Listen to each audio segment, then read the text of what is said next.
Mr. President, every one of us remembers where we were when the first plane struck the World Trade Center the morning of September 11, 2001. And that day we watched in horror as the North and South Towers fell, terrifying debris clouds flooding the ground beneath them. We witnessed the Pentagon, the heart of our national defense, engulfed in flames as a hijacked plane crashed into it head-on, taking the lives of all the people aboard that flight and over 125 employees in the building itself. And our hearts broke as we saw yet another plane go down in an open field in Pennsylvania after brave Americans decided to fight back and regain control of the aircraft before it reached its intended target here in this very Capitol building. From that day forward, we pledged to never forget the nearly 3,000 Americans who lost their lives that day and the thousands more who were first responders that have died since. That pledge led us to immediately establish a bipartisan commission devoted to understanding how our nation's intelligence agencies could have left us vulnerable to this attack.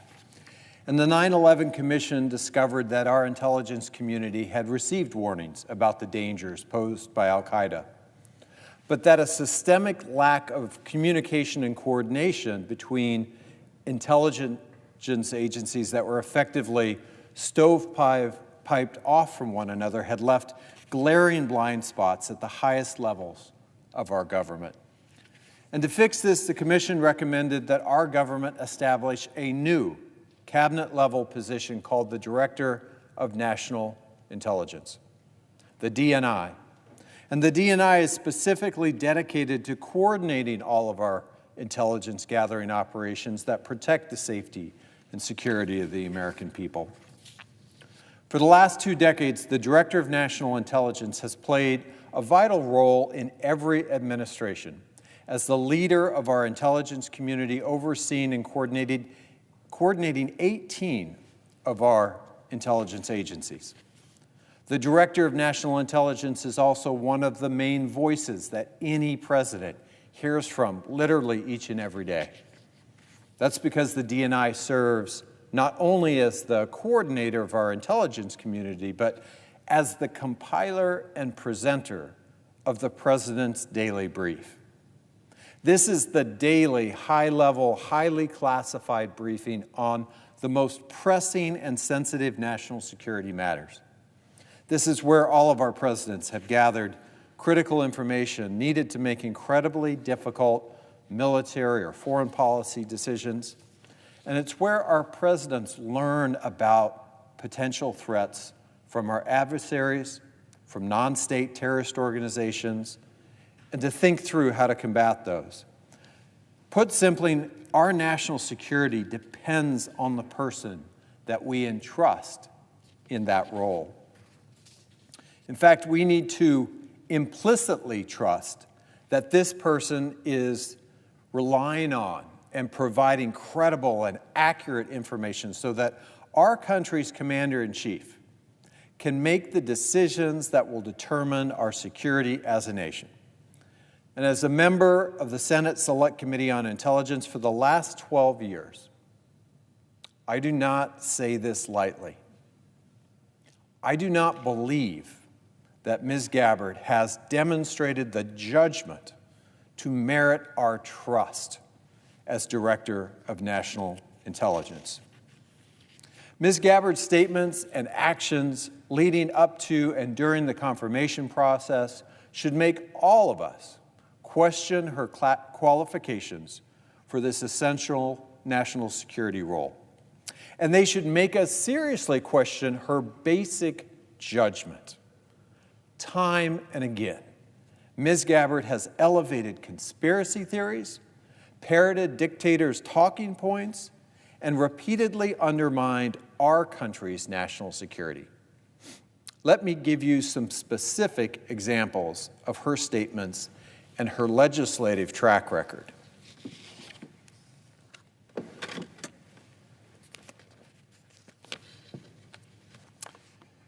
In 2017, while she was still serving in the House of Representatives, Ms. Gabbard exercised seriously questionable judgment in scheduling a foreign trip into Bashar al-Assad's pariah state of Syria. This was after Assad had committed well-documented crimes against his own people, including the use of chemical weapons, and plummeted his country into a bloody civil war and devastating humanitarian crisis. Both before and after this trip, Ms. Gabbard undermined U.S. intelligence and echoed Russian and Syrian disinformation regarding Assad's use of chemical weapons on his own people. And she has made statements that appear to defend Assad. For example, on February 6, 2019, Ms. Gabbard claimed in an interview that, quote, Assad is not the enemy of the United States because Syria does not pose a direct threat to the United States. This is a shockingly narrow view of threats to U.S. national security. During the course of Syria's civil war, Assad used chemical weapons more than 300 times against his own people, killing and wounding thousands. To this day, Syria has still not accounted for this. The U.S. has also described Syria as being in flagrant noncompliance with the Chemical Weapons Convention. And there is no question that Assad's regime posed a serious threat to international peace and security. It is mystifying to me how Ms. Gabbard could not understand this then and still apparently doesn't understand it today. Ms. Gabbard's 2020 presidential campaign website stated that she remained skeptical about two particular chemical weapons attacks in Syria in 2017 and 2018.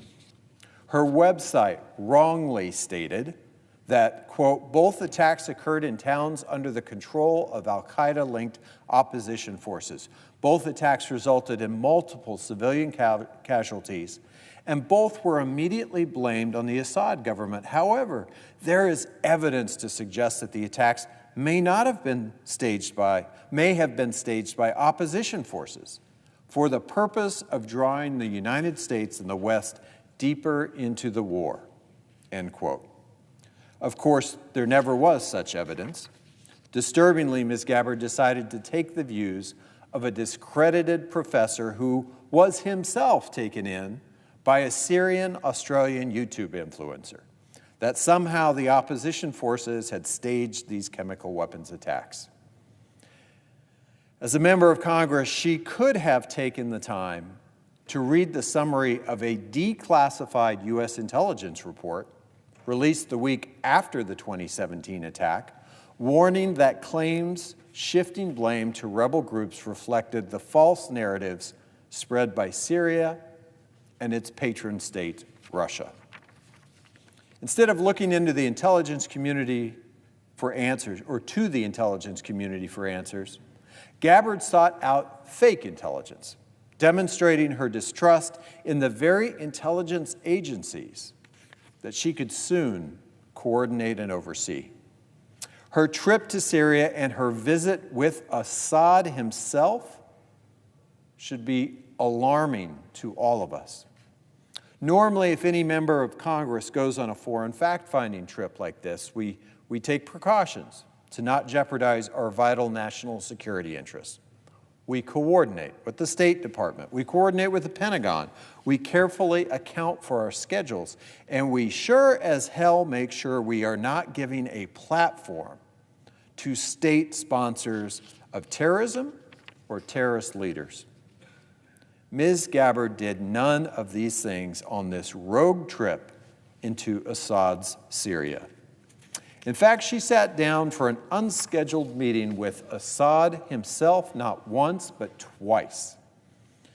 She also met with the Grand Mufti of Syria. The Grand Mufti was appointed in 2005 to be Syria's most senior Sunni Muslim cleric. In 2011, he threatened Western countries, including the United States, against taking military actions in Syria. And he said in a speech, "I say to all of Europe, I say to America, we will set up suicide bombers who are now in your countries." Now, during her confirmation hearing last month, I asked Ms. Gabbard directly about this meeting with the Grand Mufti, Mr. Hassoun. She claimed that this was the first she had ever heard about Mr. Hassoun's threats to set up suicide bombers to target America and our European allies. However, records from her congressional office suggest that almost immediately after returning from her controversial trip, she was fully aware that she had met with a leader with direct ties to terrorism.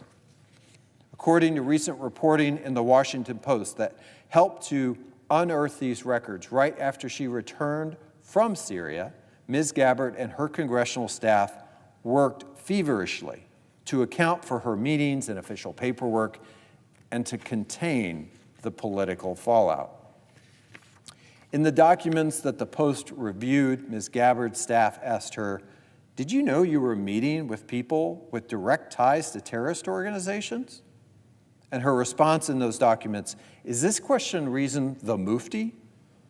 I want to be clear, I am not suggesting that Ms. Gabbard endorsed or endorses the despicable views or actions of this particular Syrian terrorist leader.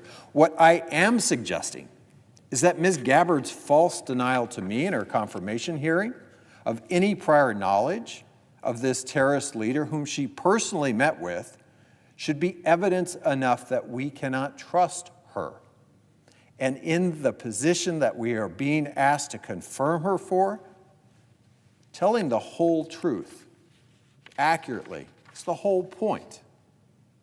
On top of this, Ms. Gabbard has repeatedly made public statements that echo Russian justification for Putin's unjustified, unprovoked invasion of Ukraine. She has blamed our NATO allies for failing to recognize Russia's legitimate security concerns. Those are literally her words. And she has amplified Russian and Putin's disinformation campaigns, alleging Ukraine's development of bioweapons. On February 23, 2022, Ms. Gabbard echoed Russian talking points blaming Putin's invasion of Ukraine on the Biden administration. Specifically, she tweeted, "This war and suffering could have easily been avoided if Biden administration and NATO had simply acknowledged Russia's legitimate security concerns regarding Ukraine's becoming a member of NATO, which would mean U.S. NATO forces right on Russia's border." End of quote. As my colleague Senator Bennett said so powerfully, as he pointed out at Ms. Gabbard's confirmation hearing, she sent this tweet at the very moment that Russian tanks were rolling over Ukraine's border, essentially saying that Vladimir Putin was justified in invading the free nation of Ukraine. Then Senate Intelligence Committee Vice Chair, now Secretary of State, Marco Rubio, tweeted in response saying this is, quote, "simply not true," end quote, noting that the week before the invasion, Putin once again demanded NATO leave every country that joined after 1997, including Bulgaria, Romania, and 12 others. Ms. Gabbard chose not to listen to the vice chair of the Intelligence Committee or the intelligence community itself, which had issued a declassified threat assessment 2 weeks prior. Ms. Gabbard decided instead to give the benefit of the doubt to Vladimir Putin. How can we trust that she won't do that again? Ms. Gabbard has also repeatedly praised Edward Snowden, a former National Security Agency contractor who fled to China, then to Russia, after he was charged in 2013 with illegally exposing government surveillance methods and classified information. Ms. Gabbard has called him a brave whistleblower and even went so far as to introduce legislation in the House of Representatives to pardon Edward Snowden. In 2016, the House Intelligence Committee issued a declassified, scathing report that found Snowden leaked secrets that caused tremendous damage to U.S. national security. This included leaking secrets that protect American troops and American personnel overseas. As that report made clear, Snowden was not a whistleblower. He was and is a traitor to this nation. Ms. Gabbard and anyone who is interested in understanding the impact of the leaked secrets has access to the declassified House Intelligence Committee report and many other public sources of information explaining the damage that Snowden caused for our national security. Yet she continues to believe her own sources of information instead, and to this day will not say that Snowden betrayed this country. Let me be clear, Edward Snowden is not a whistleblower. He is a traitor. Ms. Gabbard should know this full well. If we confirm her as our next Director of National Intelligence, Ms. Gabbard will be responsible for transmitting lawful whistleblower complaints to Congress.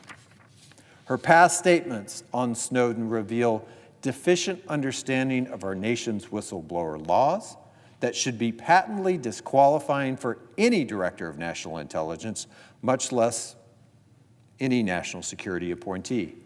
When my colleagues in the Intelligence Committee pressed Ms. Gabbard during her confirmation hearing about whether her views had changed and if she would acknowledge that Mr. Snowden is a traitor, she refused. This is who we want to lead our intelligence community?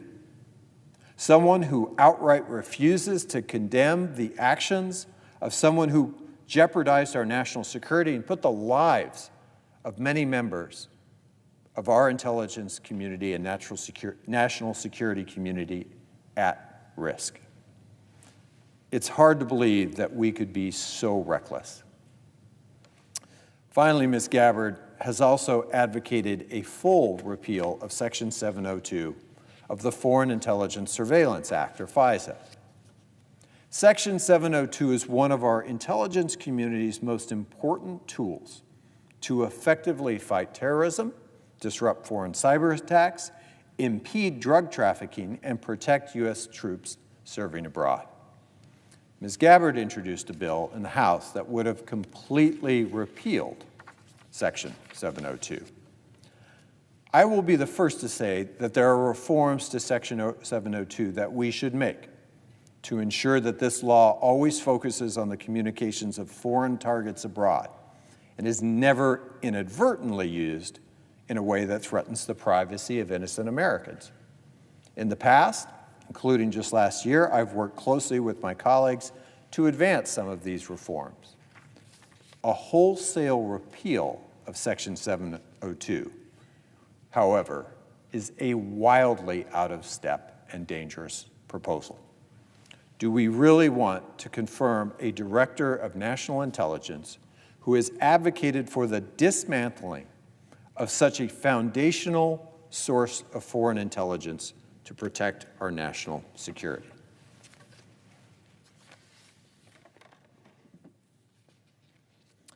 So any number of Ms. Gabbard's statements or actions would be disqualifying for a nominee to lead our intelligence community and keep our president accurately informed on pressing national security matters. But I am not alone in raising concerns about this nomination. And as with many of President Trump's unqualified nominees, I have heard from many New Mexicans, many constituents in my own state, in opposition to Ms. Gabbard's nomination. And I want to take a moment to read to you from some of these letters that I have received.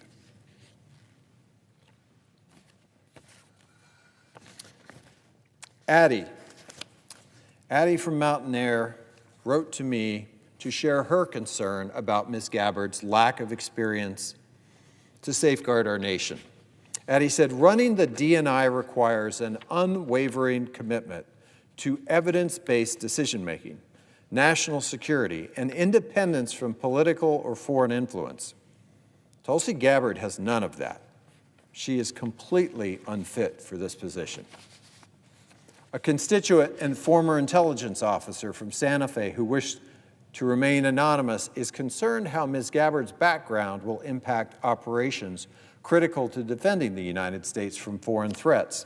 This individual told me, as a retired intelligence officer, I urge you to do everything you can to keep Tulsi Gabbard from becoming the next DNI.